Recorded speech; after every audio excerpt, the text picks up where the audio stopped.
Well, I can't tell you what a privilege and honor it is for my wife, Carmen, my beautiful bride in the back, and her sister, Brandy, and myself to share a vision that God had given us to start our organization called Freed People. I just can't think that God sent his son to die a gruesome death to keep me safe and more comfortable. I just can't think that. I can't believe that. And what I believe with my whole heart is that he died to make me dangerous. And I believe he died to make me dangerous to wreak havoc on the enemy. And that's what we're doing at Freed People. We're doing what freed people do. Freed people free people. You look at Zacchaeus when he was freed. Tax collector, loved money. When he was freed, he gave his, what some people say 40% of his money away. Why? Not because Jesus told him to, but because that's what freed people do. And that's what we do. At Freed People, what we really do is ignite hope. And we ignite hope for children in our local communities that are waiting for us. We don't believe there's any hopeless people, but there are people that have hopeless feelings.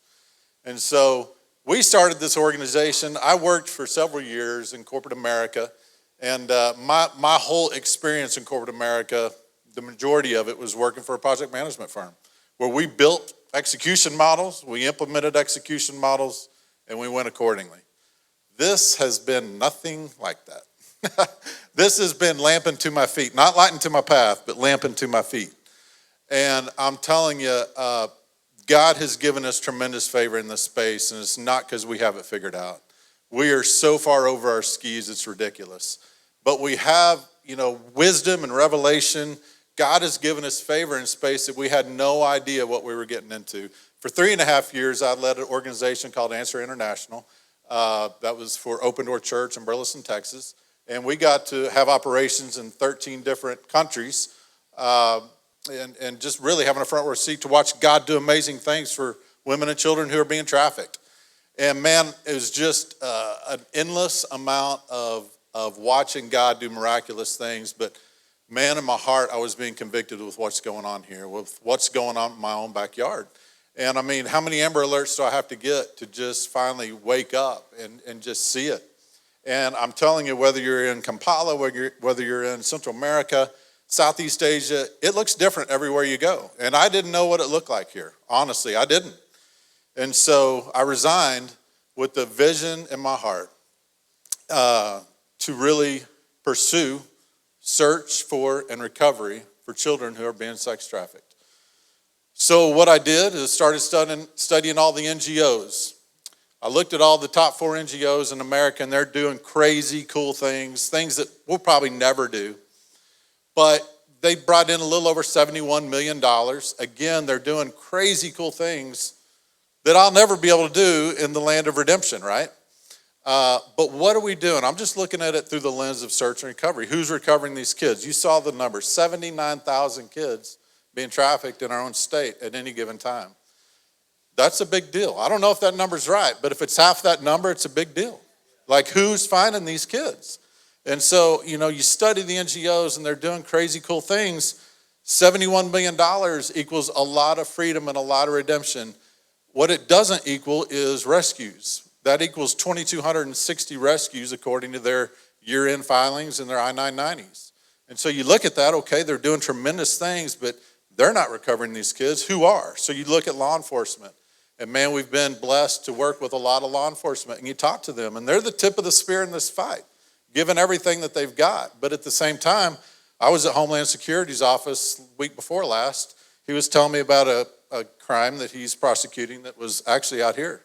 And he said, Matt, how many pieces of evidence do you think was in this prosecution? Any guesses? Anybody? 120,000 pieces of evidence in this prosecution. So that's one prosecution. That's one case. The workload, their bandwidth, caseloads prevent them from having the time to do what we have been set out to do. And so when I was at Answer International, God gave me a word. You guys remember when Tom Brady was playing the Patriots for the Super Bowl? Just weird, right? But God gave me a word, the competition for credit kills. And I didn't really understand that word at the time, and I shared it with some friends of mine, and they all looked at me like I had three eyes. So I just sat on that word until we started Freed People. And what I didn't realize is when our teams go out and we find these kids, when we're not beating our chest and telling people that we found them, you know who does? Law enforcement. Because what we do is we do all the due diligence and all the work for law enforcement, then we call them in for the extraction. That's how it works. And what I didn't realize in that time, collaboration over competition is a core competency for us. And I did not realize most of our phone calls were families in the beginning, and now it's law enforcement. And what is crazy to me, I don't believe the government is the fix to what we're talking about. Whether we're partnering with Safe Homes, we don't partner with Safe Homes who get government funding, and I'm not here to die on that hill. I'm just telling you how we do things. We believe Jesus is, and what you said earlier, Pastor, I don't believe there's ever been a better time for the church, you and I, to come into this darkness, light into darkness, and take back what we had given them. And I'm going to tell you, the favor and the impact that we're given in this space has been unbelievable. I'll share you a couple stories. God put this on my heart, and I got to talk to a lot of people. And I would just share the vision, and I wouldn't have an ask with it. I'd just share the vision and just see what happened. Sometimes there was an awkward silence, but not very often, and it never came back void. But I started sharing everything. I shared with Lindsay at Traffic 911. I shared with a lot of different NGOs, some law enforcement agencies. But then I was connected with a guy in Houston that really changed my world. And so again, I told you I've got experience around the country, but really at arm's length, nothing right in front of me. So my wife and I, we drive down to Houston. We're going to bed in a motel. Bissonnette Street in Southwest Houston. Anybody familiar with Houston and Bissonnette Street? So, okay, yep. So Bissonnette Street is the second most trafficked street in all of America, to Figueroa in LA.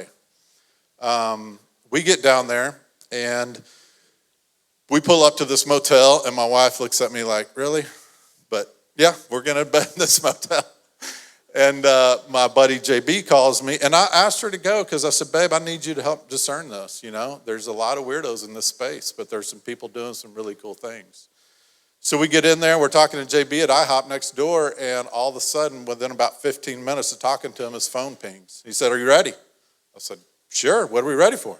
He said, well, we've been looking for a 15-year-old, and her phone just pinged at a motel about 10 minutes down the road. His partner, Jason, was in there. Jason looks homeless. He's got a vodka bottle full of water. And what Jason will do is go to a parking lot of this motel, get a room, and start doing his deal in the parking lot. Well, he gets intel that we can't get. And then JB and I sat, and Carmen, my wife, we sat adjacent in a mall parking lot and just watched. This is a Wednesday night. This isn't a Friday hopping night. This is a Wednesday night.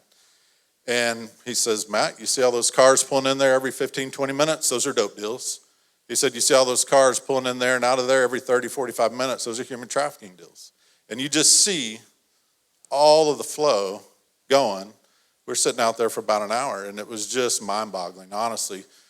I didn't fly to Kampala to see it. I don't know that I've ever seen it more in my face anywhere than I did in Houston. And we're just sitting there, and all of a sudden Jason calls his partner and says, I got eyes on her.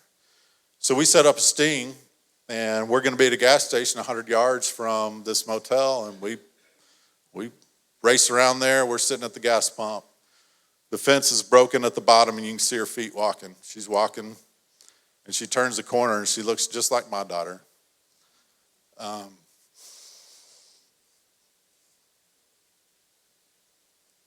Sorry. She's 15. She's got long hair. She's got a backpack on and real short shorts and a half shirt. And she comes up, and I didn't know what to do. And I said, JB, I guess I'm going to get out and act like I'm getting gas. And she walks up, and JB just disarms her, like spiritually. And says, her name is Destiny. Like, that's the first girl we recover in America. And Destiny, we know who you are, and everything's going to be okay. Your mom's right around the corner. Just come over here with us. And sure enough, just minutes later, her mom pulls up. They both get in our car, and it got real then. because we probably cost that trafficker about $300,000 a year. And her bottom, which if you're familiar with the hierarchies, the bottom is the one that controls the stable of girls. Her bottom was in that gas station. We didn't even know that. She comes out. She's giving us the look like it's about to get real. She jumps in her Mercedes with blacked out windows, fake tags, and we're not sure what's going to happen. 2 cars pull in there, figure gunfire is going to happen. It doesn't. Finally, HPD shows up. HPD shows up, and JB says, man, I've been on scene with most people here in Houston because I've been doing it for 9 years. I said, okay, but he hadn't met this detective. He was excited to meet him. And the detective gets out of his car. JB gets out of his truck. I'm still in the truck, but I can see the detective. This is what he says. Hey, JB, thank you for making my job so easy. And I was like, man, like just thinking through everything I just recited to you about how busy they are and how much their heart is what actually JB does. Law enforcement's like, man, you are the one that has the job that we all want. You are at the tip of the spear. And so we got to do that. HPD came in and sent her off for her forensics and so forth and connected her with her redemptive process. But even more than that, we went back to the hotel and he's just sharing how everything happens. And he says, all right, we're going to get on this website. We get on this website and he says, Matt, what time is it? I said, it's 6:17. He said, 17 girls posted for sale at 6:17 in Houston. I'm like, wow. All right. Learning that space. Then he said, we're going to go out to Bissonnette. We're going to work Bissonnette tonight. I said, okay. So we go out to Bissonnette, and I have my mind blown on Bissonnette Street. So we're driving. We get there. We have dinner right on Bissonnette Street. And we pass a few girls working the street, probably 10 or 12 girls. We eat, and as we eat, it's getting dark. When we come out of that restaurant, I don't know, 75 to 100 girls working the track, and there's a traffic jam of about 300 cars shopping for them, bumper to bumper. This is in Houston. They're sitting in the Philippines. They're sitting somewhere where where the movie just, made it just, this is in my own backyard.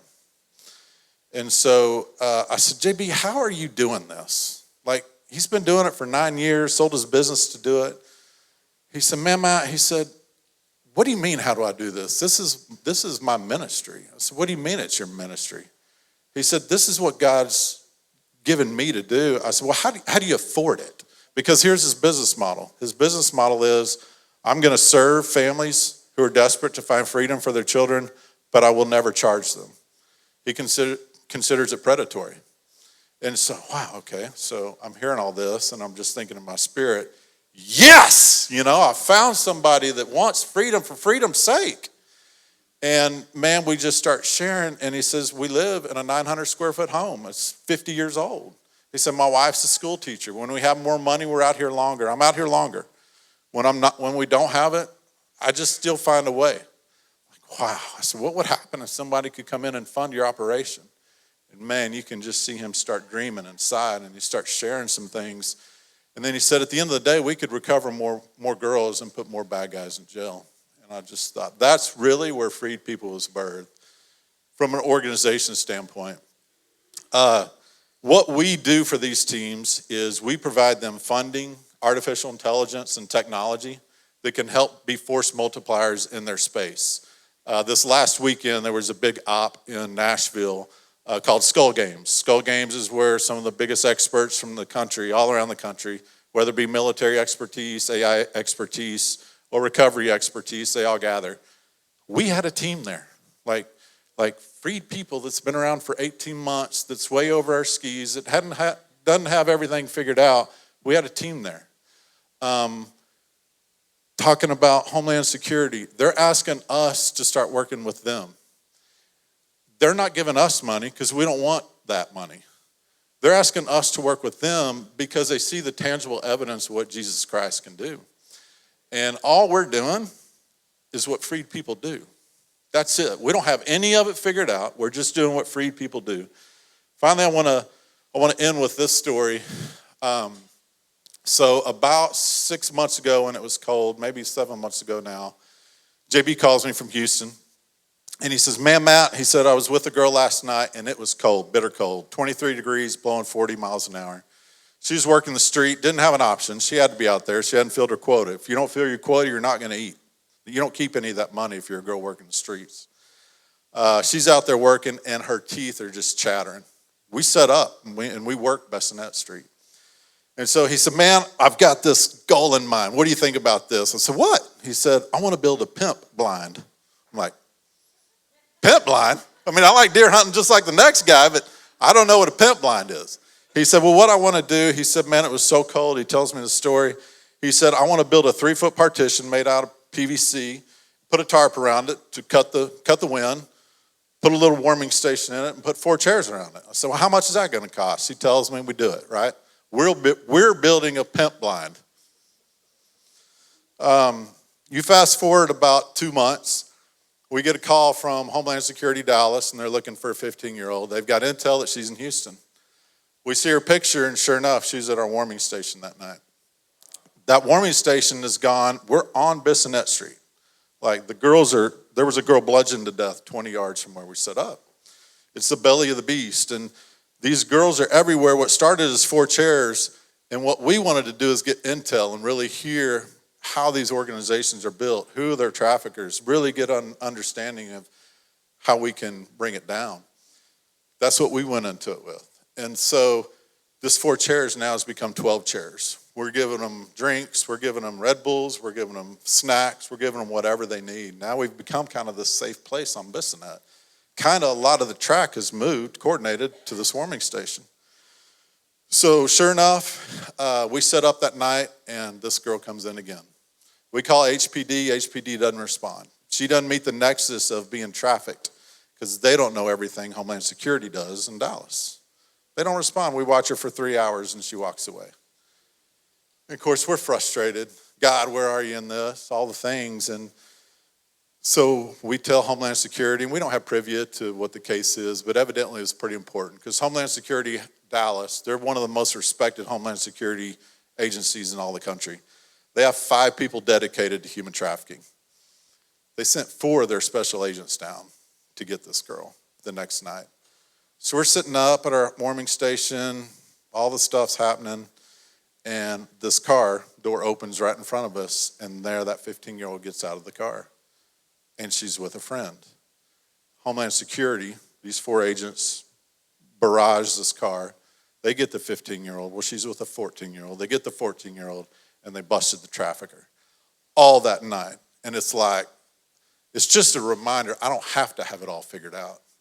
And then at the end of the day too, I think my favorite part is, guess where all these girls ran to for safety when it all went down? Our warming station. And it's like, God, you are so good. Like what we thought would be just a pimp blind winds up being so much more than that, not because we had it figured out, but because we were just obedient. And so that is what we do. I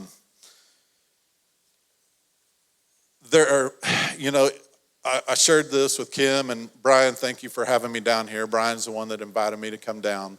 And Sonny, thank you for let me speak. But we just wanted to share our vision and mission with you guys and let you know we're not doing anything special. We've recovered 172 children. We've been a safe exit option for 41 adults.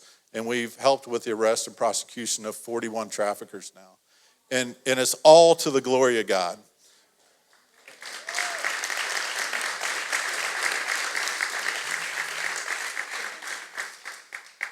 I do want to share some ways if you guys want to be part of what we do. Obviously, pray. We have a team of 100 intercessors that pray for us and our teams and the children and the children's families that we work with. For us, prayer is not conceptual or theory. It's tangible. We had 2 girls that we were looking for in Dallas that we didn't have any traction on. We gave those 2 names to the team of 100 intercessors. Within 48 hours, we have both of them located and recovered. So we need your prayers. We need advocate for what's going on here, right? I mean, that movie has created so much conversation, and we get to share everything about what it looks like here. But man, it's happening in our own backyards, and we just sometimes don't have an eye to see it and an ear to hear it. And at the end of the day, give. I told you I came from a project management firm. Our cost to do business is totally covered by them. They give us free office space. They pay our payroll. Every penny that comes in goes to these streets. We have 3 teams now. We've got 2 in Dallas. We've got 1 in Houston. We've got 4 safe homes that we're partnering with. And it's all to the glory of God. And that's what we do. I wanted to read you one letter. This is a tangible way. I don't know if you guys can see that, but this is a tangible way that you can get involved. This is from Faith, and Faith is a 15-year-old I met last time, and she shared with me her story at Heaven's Army. Heaven's Army is a safe home right outside of Houston, and they don't receive any federal funding. They do it all through private partnerships. Mr. Shelton, my name is Faith, and I'm a 2023 graduate of Heaven's Army. By the age of 15, my shoulders carried the weight of self-harm. By the way, talking to this girl, you would never, ever know her past. She is a beautiful little girl, so articulate. The grooming process for sex trafficking, chronic loneliness, cocaine and alcohol addiction, and suicide attempts. Words cannot express the despair and inner torment I face daily. In drug addiction, my heart fluttered with a glimpse of hope as I heard the word of God on Sundays.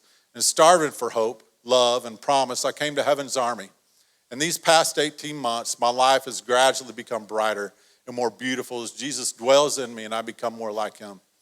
To me, the opportunity to live in a transitional tiny home means that I can balance responsibility while also staying rooted in the richness of this environment. The ability to pursue a college education and transitional living would undeniably help launch the next season of my recovery.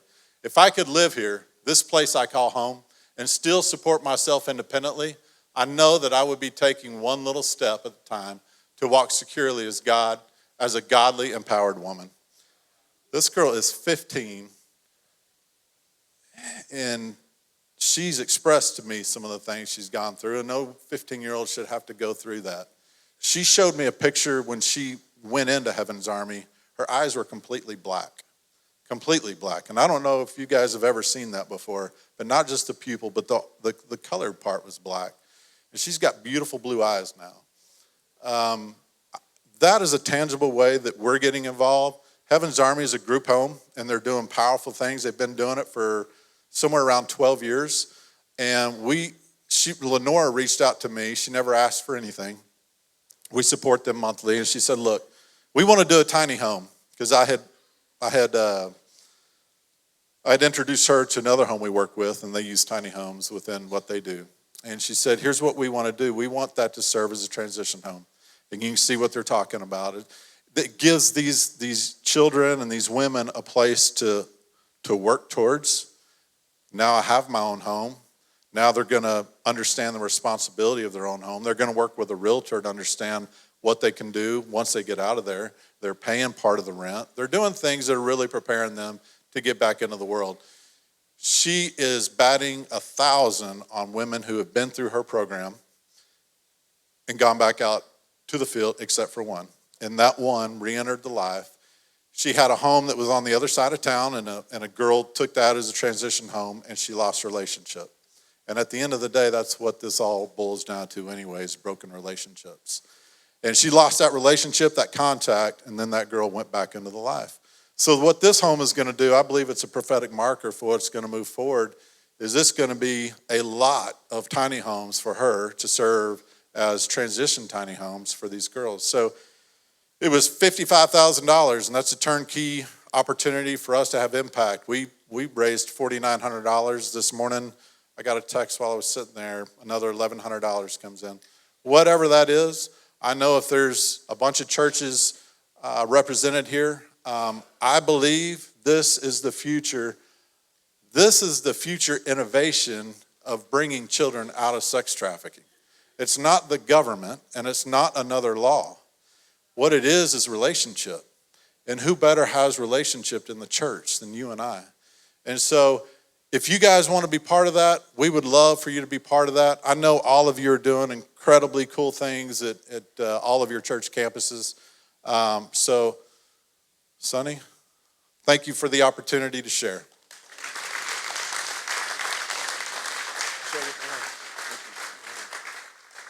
Wow.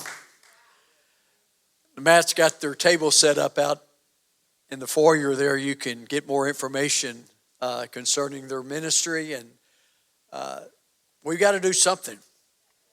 We are made aware of this now, and it's time for us to step up, and I'm sure many of you want to get connected to Matt and be a blessing to him and this organization, Freed People, and we want to be a part of what God is doing, because the answer is the church. That's what we've been talking about all morning long. So thank you, Matt. Yeah, go ahead. About a mile and a half from your church in Crowley. Yeah. So I worked for Powerhouse. You're probably familiar with Powerhouse, which is a project management firm, just about a mile and a half from your church. We're based in Crowley. So what we've stood up 3 teams, 2 in Dallas-Fort Worth, 1 in Houston. 75% of the Texas population is within the triangle of Austin, Houston, and Dallas-Fort Worth. This is my very first opportunity, so we're very thankful and grateful. He did not think he was going to be able to get up here and speak. He said, I haven't done that before.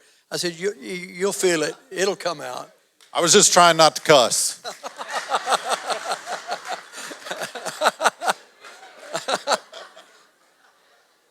They would have understood you, I promise you. Let's thank Matt, and let's thank Freed People for Matt. Thank you, buddy. Yeah, appreciate it.